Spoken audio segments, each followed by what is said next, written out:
Now the next part of the lesson contains various types of chemical reactions, and this is based on the nature of the reactants and also the number of reactants and products. So the various types of reactions are listed here, and most of them you have done before and you've tackled before. You've heard of and studied combination reaction before, decomposition reaction, displacement reaction, exothermic and endothermic reactions, and oxidation reduction reactions. You've come across all this before in the 9th standard. Redox reaction is a little bit new. So we are going to tackle each of these again this year, okay, with some examples which you need to learn up. For example, the first one we have is a combination reaction, and in a picture like diagram I can show you that here you have two different elements, okay, just one atom like that. So two elements, or sometimes it could be more than two elements also, they combine and there's a chemical bond between them like this here to form a product. So two reactants combine to form only one product. Such a type of reaction is called as combination reaction. Examples are given in your book and we need to study them. Now we cannot perform them because they don't have any chemicals, but once we get to school and we tackle this, I can show you this physically. For right now I'm just showing you slides only. So the first combination reaction is a reaction between ammonia and hydrochloric acid. So I'm going to take in this test tube right down here, you've got ammonia, and this glass rod has been dipped in hydrochloric acid and it is just held at the mouth of the test tube. So what really happens is the fumes of ammonia fumes and hydrochloric acid, they kind of react, and thick dense white fumes of ammonium chloride is given off. Ammonium chloride is a sublimate, so it immediately converts into the gaseous state. So we have two reactants here, and the reactants are ammonia. Formula of ammonia we have to learn, NH3, and hydrochloric acid formula is HCl.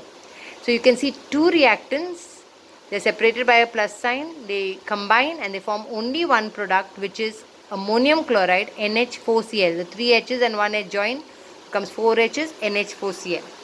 So this is the first example of combination reaction. Two reactants become one product. The second example we have done in school sometime earlier, you must have seen, is the burning of magnesium ribbon. Now you might think that only magnesium ribbon is here, but actually when you talk about burning, magnesium ribbon is actually combining with oxygen when heat is supplied.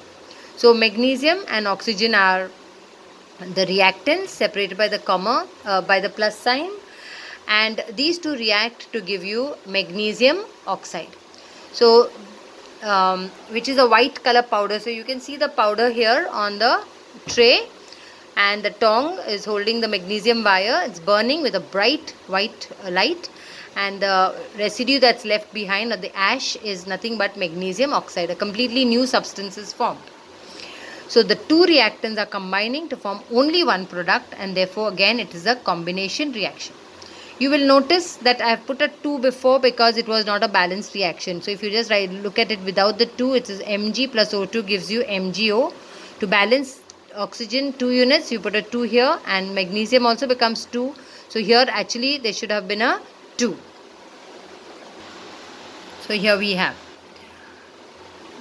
The next example of combination reaction, 3 of it are mentioned in your book, is the formation of calcium hydroxide, or lime. It's also called lime water, formation of lime water or calcium hydroxide from two ingredients, that is calcium oxide and water.